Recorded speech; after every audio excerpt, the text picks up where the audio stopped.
बेशक पूछो वत्स, मगर मैं सिर्फ 3 सवाल का जवाब दे सकता हूँ। एक गांव में एक भिखारी रहता था और वो घर घर जाके भीख मांग के खाना इकट्ठा करता था। मगर हर दिन वो जब वापस घर आता था तो उसका खाना गायब हो जाता था। मगर एक दिन इसकी खाना चुराने वाली चूहे को उस भिखारी ने पकड़ लिया। ओहो चूहे, तुम मेरा खाना क्यों चुरा रही हो? मैं तो एक भिखारी हूँ, जाकर अमीरों के खाना चुराओ। अरे ये तो मेरी भाग्य में है कि मैं तुम्हारे यहाँ से चुराऊं। मगर क्यों? क्योंकि ये तो तुम्हारे भाग्य में है। तुम कितना भी भीख मांगो या कितनी भी इकट्ठा करो, मगर तुम इतना ही रख पाओगे। यह चूहे की बात सुनकर उस भिखारी को सदमा लगा और उसका दिल टूट गया। हाँ, मेरी ऐसी किस्मत क्यों है? मुझे नहीं पता, तुम जाकर आचार्य से पूछो, शायद आचार्य आपका सहायता कर सके। यह बात सुनकर वह भिखारी यात्रा पर निकल पड़ता है आचार्य को मिलने के हेतु। और ऐसे दिन भर चलते चलते और शाम को वह एक धनवान के घर पहुंच जाता है। बहुत थकान से वह वहीं पर रात बिताने की तय करता है। तो जाकर वह उस घर के दरवाजा खटखटाता है। ओ भाई साहब, अंधेरा हो रहा है और मैं इस जगह पे नया हूँ, क्या आपके आंगन में मैं रात बिता सकता हूँ? ठीक है, कोई बात नहीं, अंदर आ जाओ। जैसे भिखारी अंदर आता है तो वह इंसान उसको पूछता है, अरे भाई, कहाँ पर निकले हो और इतनी रात गए क्यों यात्रा कर रहे हो? ओह, मैं आचार्य जयसूर्या से मिलने चला हूँ, मुझे उनसे एक सवाल पूछना है। भिखारी की बात सुनते हुए वहाँ पे आई हुई उस धनवान की पत्नी पूछती है, क्या हम आचार्य से पूछने के लिए एक सवाल तुम्हें दे सकते हैं? ओह, क्यों नहीं, बताइए मेम साहब, आपकी तरफ से मैं यह प्रश्न भी पूछ लूँगा। हमारी एक बेटी है जो बोल नहीं सकती, हम ऐसा क्या करें कि वो बोल सके? अगले दिन उठकर वह भिखारी उन्हें धन्यवाद कहता है और यह कहता है कि आचार्य से उनकी सवाल का हल जरूर पूछेगा और अपनी यात्रा जारी रखता है। और उसको सामने पहाड़ नजर आते हैं और वह चिंता करते हुए यह कहता है, हे भगवान, मैं इन पहाड़ों को कैसे पार करूं? तभी उसके सामने एक जादूगर दिखता है। भाई साहब, क्या इस पहाड़ को पार करने में आप मेरी मदद कर सकते हैं? क्यों नहीं, मेरी छड़ी पर चढ़ जाओ। उसकी बात सुन के भिखारी उसकी छड़ी पर चढ़ जाता है और वह जादूगर अपनी छड़ी पे बिठाकर उस भिखारी को पूरी पहाड़ पार कराता है। उसके बाद उस जादूगर ने, अरे भाई, तुम कहाँ जा रहे हो? मैं आचार्य जयसूर्या से मिलके अपने भाग्य के बारे में पूछना चाहता हूँ। अच्छा, क्या मैं भी एक सवाल दे सकता हूँ आचार्य को पूछने के लिए? मैं कितने सालों से स्वर्ग जाने की कोशिश कर रहा हूँ और मेरी शिक्षा के अनुसार अब तक मुझे स्वर्ग पहुँच जाना चाहिए था। मुझे स्वर्ग जाने के लिए क्या करना होगा? क्या ये सवाल पूछ सकते हो? हाँ, मैं आपका भी सवाल उनसे पूछूंगा। जैसे ही वो आगे चला जाता है तो वो एक नदी पार करने की रुकावट उसे मिलती है। ओहो, अब इस नदी को मैं कैसे पार करूं? तभी उसे एक बड़ा कछुआ मिलता है और उसे अपनी पीठ पर बिठाकर नदी पार कराने की कोशिश करता है। जैसे नदी पार करते रहते हैं तो कछुआ पूछता है, तुम कहाँ जा रहे हो? मैं आचार्य जयसूर्य से मिलने जा रहा हूँ अपने भाग्य के बारे में पूछने के लिए। क्या मेरा भी एक सवाल पूछ सकते हो? क्यों नहीं, जरूर पूछूंगा। मेरा सवाल है, मैं 500 सालों से एक ड्रैगन बनने की कोशिश कर रहा हूँ और मेरे शिक्षा के अनुसार अब तक मुझे एक ड्रैगन बन जाना चाहिए था।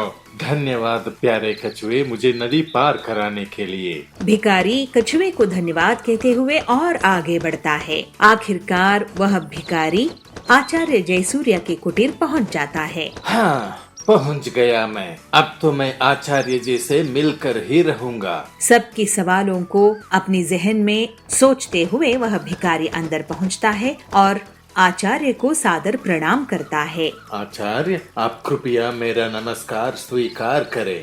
मैं बहुत दूर से आया हूँ आपसे कई सवाल पूछने के लिए। क्या मैं पूछ सकता हूँ? बेशक पूछो वत्स, मगर मैं सिर्फ 3 सवाल का जवाब दे सकता हूँ। यह सुन के भिखारी हैरान रह गया क्योंकि उसके पास 4 सवाल थे। पर मेरे पास तो 4 सवाल है, मैं क्या करूँ? यह सोचते हुए बहुत आलोचना करता है। पहले वो कछुए के बारे में सोचता है जो 500 साल से ड्रैगन बनने की कोशिश में नदी में रह रहा है। बेचारा कछुआ गहरी नदी में कैसे जी पाएगा। फिर वो जादूगर के बारे में सोचता है जो हजारों सालों से स्वर्ग जाने की कोशिश कर रहा है। ओहो, 1000 साल तो बहुत लंबे होते हैं, उसे तो स्वर्ग जाना चाहिए। उसके बाद वह लड़की के बारे में सोचता है जो पूरी जिंदगी बिना कुछ बोले जी रही है। हाँ, पूरी जिंदगी बिना कुछ बोले जीना ये तो असंभव है। फिर वो अपने बारे में सोचता है, मैं तो एक भिखारी हूँ, मैं जहाँ भी भीख मांग सकता हूँ। मेरे लिए कुछ नहीं बदलेगा, मगर उन लोगों के लिए बहुत कुछ बदल सकता है। यह सोचते सोचते उसको अपनी समस्या दूसरों से छोटी लगने लगी और इसलिए उसने उन तीनों की सवाल पूछने की फैसला किया। कछुआ ड्रैगन बनने के लिए अपनी ढांचे से बाहर आना होगा।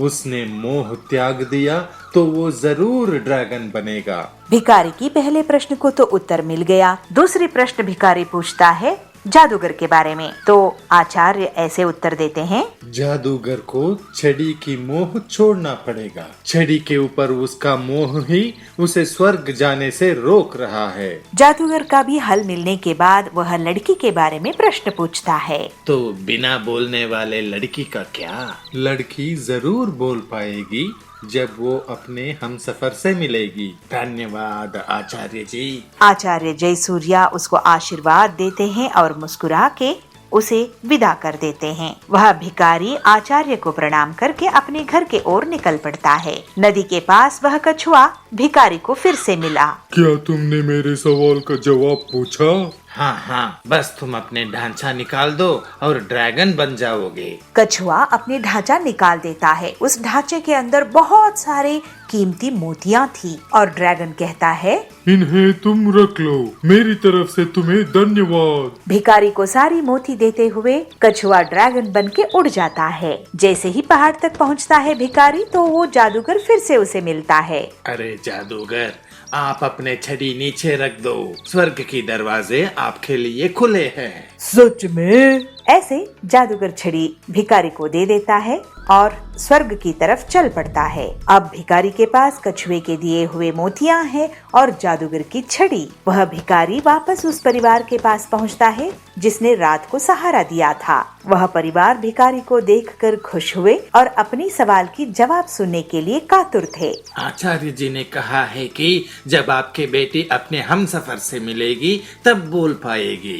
तभी उस परिवार की बेटी नीचे आई और बोली, क्या ये वही आदमी है जो पिछले हफ्ते भी यहाँ आया था? उस लड़की की माता पिता हैरान हो गए और वो भिखारी की तरफ देखते हैं और तय करते हैं कि यही इस लड़की की हमसफर है। माता पिता ने इन दोनों की शादी तय कर दी और वो हमेशा खुश रहे। पीलू चिड़िया को बचपन से ही खाना बनाने का बहुत शौक था। उसके पिताजी लोहे के औजार बनाने का काम करते थे। उसकी माँ सुंदरी उन औजारों को जंगल में बेच कर आती थी। पीलू चिड़िया उन दोनों की गोद ली हुई बेटी थी और वे लोग एक पेड़ की डाल में साथ साथ रहते थे। अरे पीलू, तूने सुबह से कुछ बनाई है कि नहीं? भूख से पेट जोर जोर से दुख रहा है। हाँ माँ, मैंने ये देखिए आज एक नई डिश बनाई है। अरे ये चावल में क्या डाल दी है तूने? ये बिरयानी है माँ, मैंने आज ही सीखी हूँ, एक बार टेस्ट करके तो देखिए। अरे पीलू बिटिया, तू खाने के अलावा कुछ और काम में भी ध्यान दिया कर। जब देखो कुछ न कुछ खाने का बनाती ही रहती है। 1-2 साल बाद तेरी शादी भी तो करनी है, कुछ घर के काम भी तो सीख ले। ओहो, अरे तू तो शर्मा गई। अच्छा चल जा, बाहर जा और भट्टी गरम कर, लोहा पीटना है। पीलू बहुत गुणवान बच्ची है, हमें उस पर गर्व है। वो कुछ न कुछ नया पकवान हमेशा बनाने की कोशिश करती है, लेकिन हम लोग इतने रईस नहीं हैं। अगर रोज रोज इतनी महंगी खाने की चीजें बनेंगी तो पैसे कैसे बचेंगे? चिंता क्यों करते हो जी? बच्ची का भाग्य है, उसके भाग्य में जो होगा वो उसे भगवान जरूर देंगे। मेरे बस की बात होती तो उसे 10वीं कराकर घर में नहीं बैठाता और आगे पढ़ाता। वैसे हमारी पीलू जिस घर में भी जाएगी उस घर को बहुत खुश रखेगी। बस एक अच्छा सा लड़का मिल जाए उसके लिए। अरे हम गरीब लोग हैं, गरीब पेड़ में रहते हैं, गरीब घोंसले में रहते हैं, लड़का भी तो ऐसा ही देखना पड़ेगा ना। जब भी पीलू चिड़िया की माँ की तबीयत खराब हो जाती थी तो पीलू चिड़िया पेड़ की एक डंगाल पर औजारों को बेचने बैठ जाती थी। एक दिन उसे वहाँ भोलू मिला। भोलू उससे कहता है, अरे पीलू, तुम यहाँ क्या कर रही हो? मैं ये अब मेरे पापा द्वारा बनाए गए औजार यहाँ पर बेच रही हूँ। ये औजार क्यों बेच रही हो? ये हमारा पेशा है भोलू। तुम तो पढ़ने में इतनी अच्छी थी, फिर ये काम क्यों कर रही हो? मेरे पिताजी ने मुझे 10वीं पढ़ा दिए, वही हमारे लिए बड़ी बात है। वैसे भी लड़कियों की उतनी पढ़ाई कहाँ होती है, यही तो हमारी समस्या है, लड़कियों को ज़्यादा पढ़ाते नहीं हैं। खैर ये बताओ तुम रहती कहाँ हो? यहीं पास में ही हमारा घोंसला है। वैसे तुम्हें किस बात का शौक है? मुझे खाना बनाने का बहुत शौक है। अरे तो तुम आलू के पराठे, पिज्जा, बिरयानी, जो भी तुम्हें खाना बनाना आता है वो बना कर बेचो। ये औजार क्यों बना के बेच रही हो? औजार के काम से तुम ज्यादा कमाने लगोगी। पीलू चिड़िया ये सुनकर बहुत खुश हो जाती है। कुछ दिन बाद जंगल में एक तूफान आता है। पीलू चिड़िया के पिताजी उस तूफान में फंस जाते हैं और उनकी जान बाल बाल बचती है। लेकिन इस तूफान की चपेट में आने के कारण उनका आधा शरीर काम करना बंद कर देता है। उनकी पत्नी सुंदरी सोचती है कि कैसे अब आगे घर चलेगा। सुंदरी कहती है, आप चिंता मत कीजिए जी, हम आपको अच्छे डॉक्टर को दिखाएंगे। अरे लेकिन पैसा कहाँ से आएगा?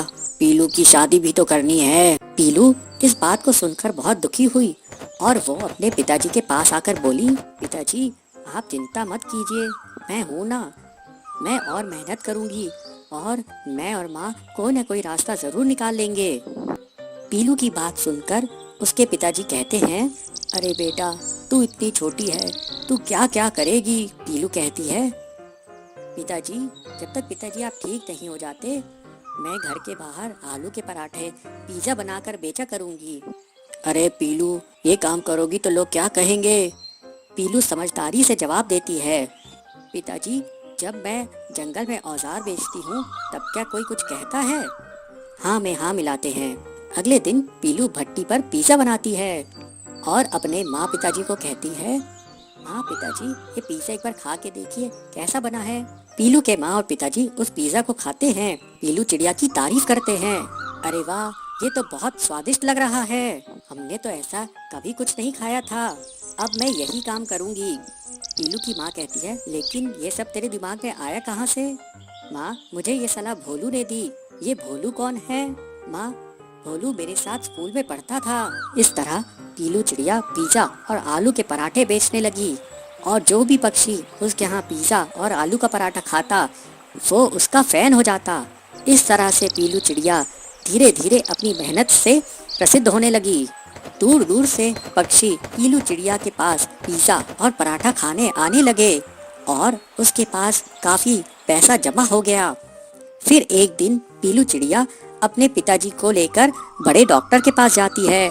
डॉक्टर कहता है, इनका इलाज तो हो जाएगा लेकिन बहुत खर्चा आएगा, महंगी दवाइयाँ लगेंगी। कोई बात नहीं डॉक्टर जी, जितना भी पैसा लगे आप मेरे पिताजी को ठीक कर दीजिए। वाह पीलू तेरे खाने से तो हमारी किस्मत ही बदल गई, अब तू और अब बड़ी दुकान खोल। जैसे जैसे पीलू की आमदनी बढ़ने लगी पीलू और उसके परिवार का रहन सहन भी बदल गया। पीलू अब एक नए घोंसले में रहती थी। एक दिन भोलू उससे मिलने आता है। भोलू को पीलू का परिवार पसंद करता है और इस तरह से पीलू और भोलू की शादी हो जाती है।